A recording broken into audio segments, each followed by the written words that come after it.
Okay, so are you ready for like a crazy case? One so twisted you'd think it was straight out of a true crime novel. Oh, yeah. I love these kinds of cases. Hit me with it. We're going to Mount Morris, Illinois, just before Thanksgiving 2020. Okay, the holidays. Got it. And think about all the excitement, right? Families getting ready, feasts being planned. Yeah, I love that time of year. And there was this young woman, Melissa Lamish, 27 years old, an EMT, getting ready to have her first baby. Wow, so exciting. She was just days away from her due date, and everything seemed perfect until it wasn't. Oh, no, what happened? Melissa's found dead in a house fire. Oh, my gosh. But as investigators start looking into things, they find something way more suspicious than just a tragic accident. Okay, so there's more to this. I'm intrigued. We're going to break this whole case down together. We've got testimony, interviews, expert reports, the whole 9 yards. Let's do it. So the big question is, what secrets are hiding beneath this seemingly simple fire? Yeah, and how does a firefighter end up as the main suspect in all of this? To really get this mystery, we got to understand Melissa right. She wasn't just a victim. She was a daughter, a sister, a friend, and a dedicated EMT. She spent her life helping others. Right, so paint me a picture of Melissa. What was she like? Well, everyone says she was strong-willed, a bit of a free spirit, someone who just lit up a room. Sounds like a bright light. And they talk about how excited everyone was for her baby. She was going to name him Barrett. There was a baby shower, all that joy, It's heartbreaking. She was so ready to be a mom. Yeah. So what about the father, Matthew Ploy? Who was he? He was a firefighter and a paramedic, well-respected in the community. Huh, okay. Seems like a stand-up guy. On the surface, yeah, totally. But he had a huge secret, a secret that's at the center of this whole case. Okay, I'm all ears. What was the secret? Matthew kept the pregnancy a secret from everyone, his family, his friends, everyone. Nobody knew he was going to be a dad. Wow, that's a big secret to keep. What do you think was going on in his head? Well, that's what everyone's been trying to figure out, right? To really understand Matthew, we need to go back to the day of the fire, the day before Thanksgiving. Melissa's family is freaking out, trying to get a hold of her. Oh, man, I can't imagine that. They know about the fire, but nobody can tell them if she's home or not. That must have been just awful. It was a parent's worst nightmare. And then the news comes. Investigators get to the scene and find Melissa's body in the kitchen. There was a lot of fire damage, but one thing was off. What was it? What didn't add up? Melissa's body. There wasn't much fire damage. Not what you'd expect if someone was trapped in a house fire. Whoa. That's a big red flag. So what did the investigators do? They ordered 2, not 1, but 2 autopsies. Ooh. And the results, well, let's just say they were shocking. Both autopsies said Melissa didn't die in the fire. There was no soot in her system. Carbon monoxide levels were normal. But they did find something else, evidence of strangulation. Oh, my God. So she was murdered before the fire even started. Exactly. Now the investigation shifts. It's not an accident anymore. It's a homicide. Wow. And suddenly Matthew's secret, hiding the pregnancy, it all becomes way more important, right? Right. And then, to make things even crazier, Melissa's sister told investigators about a phone call she'd had with Melissa that day. Uh-oh. A call that ended suddenly, right when Matthew got to the house. So now he's at the scene right before the fire. I bet they were looking right at him. Yep. They brought Matthew in for questioning, and his behavior during the interview was just strange. Oh, how's that? He was just emotionless, barely said a word. That's so creepy. And when they asked him about the baby, he used this really chilling word, deadline. Deadline, like it was some kind of business deal. Exactly. It's not how you'd expect someone to talk about their own child, They questioned him for hours, trying to get him to explain himself. So did he confess? Nope, never confessed.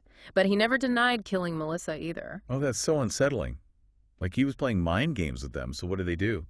How do you even crack a case like that? Well, that's when they went to Matthew's fire chief, Rob Schultz, and asked him to do something really unusual and kind of ethically tricky, to be honest. What did they ask him to do? They asked him to wear a wiretap to try to get a confession out of Matthew. Wow, that's a huge ask. Yeah. I mean, putting aside the whole ethics of it, the chief had to choose between his job and loyalty to his guys. Exactly. It was a real moral dilemma. So on the one hand, he's got to cooperate with the investigation. But on the other hand, he's being asked to deceive a colleague, maybe even a friend. Yeah. What a tough spot to be in. What would you have done? Honestly, I have no idea. It's a tough call. So, did he agree to do it? He did. In the end, he felt like getting justice for Melissa was more important. He agreed to wear the wire, hoping to find out the truth no matter how much it hurt. Makes sense. Yeah. So what happened? Did Matthew confess? The conversation was tense, but Matthew didn't say much, even when the chief asked him straight up to explain what happened that day. Man, that's so frustrating. But they were about to find a huge piece of evidence, right? The thing that would change everything. What did they find? Don't keep me in suspense. Tell me. They found Matthew's DNA under Melissa's fingernails. Wow. That's it. Game over. That's what they thought. It tied him directly to the crime. And that's when Matthew Ploy was arrested, officially the prime suspect. But the biggest question was still hanging in the air. The why. Why would he do this? Right, because hiding a pregnancy is one thing. Yeah. But murder, that's a whole other level. Exactly. So next time we're going to dive into the trial and all the twists and turns that came with it. Can't wait. This is already crazy. That DNA evidence, it really sealed the deal, didn't it? Matthew was officially the prime suspect. But remember that word he used? Deadline. It stuck with me. It's just so cold, you know? Yeah, it really gives you a glimpse into his mindset. Like he was totally detached from the whole idea of becoming a father. It's like he saw the baby as a problem he had to get rid of, not this amazing, life-changing event. Makes you wonder if he was living a double life. Yep.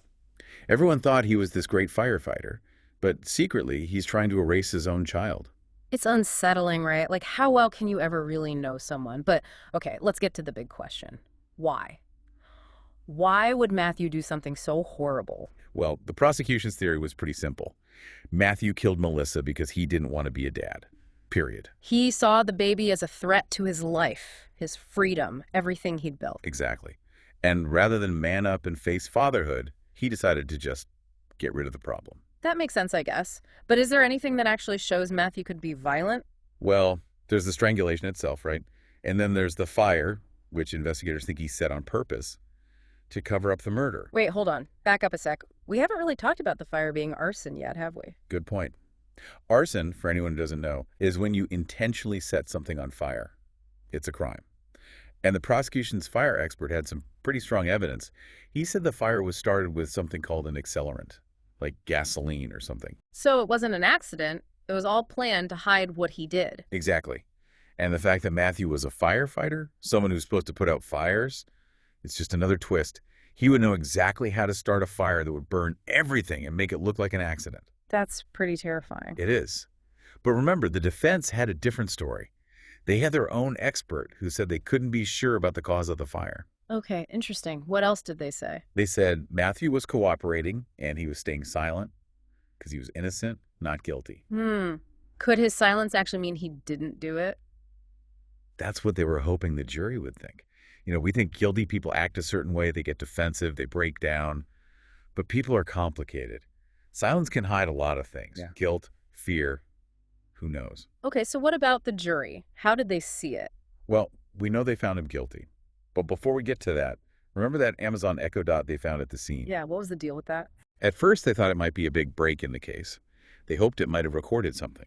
Maybe an argument, a fight, or even a confession. Right, like, Alexa, did I just do something terrible? Well, no such luck. There were no recordings from that day. It was a bummer for the prosecution. But it also shows you how technology isn't always the answer. Yeah, it's a good reminder that sometimes you just need old school detective work. Following clues, gut feelings, all that. Exactly. So the investigators had to be smart. They were dealing with mixed up evidence, people saying different things, and a suspect who just wouldn't talk. So how did they finally get through to Matthew? How did they convince the jury he was a killer? Remember that wiretap conversation we talked about? The one with Matthew and his fire chief? The one where he wouldn't explain anything? That's the one. That conversation, even though it wasn't a real confession, was really important for the prosecution. Really? What was so important about it? It's not so much what he said, but what he didn't say. He just stayed silent. Even when his own fire chief, someone he trusted, asked him to explain. Interesting. The prosecution said that an innocent person would have fought back, especially when they had a chance to clear their name to someone they respected. So they used his silence against him, even though the defense said it meant he was innocent. Wow. Words are powerful, but sometimes saying nothing is even more powerful. You got it. And that brings us to the trial itself. The prosecution and the defense, each with their own version of the story, trying to convince the jury. That must have been so intense, especially for Melissa's family. having to listen to all the details of her death. Yeah, imagine being in that courtroom, all those whispers, the emotional testimonies. It was fight for justice, but also this really sad journey to find the truth. Was there anything that happened during the trial that really changed things? Well, besides the wiretap and the DNA, the fire investigator's testimony was really important.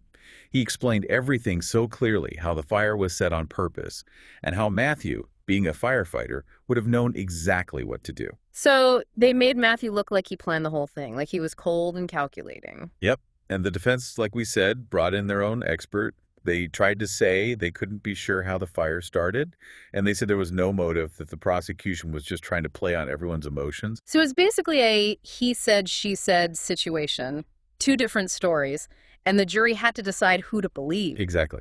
It all came down to the jury. They had to decide if Matthew was guilty or innocent, if he deserved to go to prison for life. Heavy stuff. Yeah, no kidding. What was it like when they read the verdict? The whole courtroom was silent. Everyone was holding their breath, and then the jury said guilty on all charges. It was a big win for the prosecution and a huge blow to the defense. And for Melissa's family, it was bittersweet. They got justice, but it wouldn't bring Melissa back. You said earlier that the defense questioned the motive. Did they ever give a different reason why Melissa might have been killed? No, not really. They mostly tried to poke holes in the prosecution's case and say they didn't have enough proof. They never suggested another suspect or another explanation. So we still don't know for sure why. We know Matthew tried to hide the pregnancy, and he didn't seem too happy about the baby coming. But is that enough to explain why he'd kill someone? That's the question everyone's asking. What makes someone do something so violent? Was it fear, anger, something even darker? Mm-hmm. We might never know for sure, but it makes you think about human nature, and how complicated the justice system can be. It makes you realize that even when you have a verdict, there are still so many unanswered questions. So what happened to Matthew after all of this? He was sentenced to life in prison, no chance of parole. He still says he's innocent, and he's still trying to appeal the verdict. But for now, he's behind bars. A reminder of what he did and all the pain he caused. This case has been a wild ride.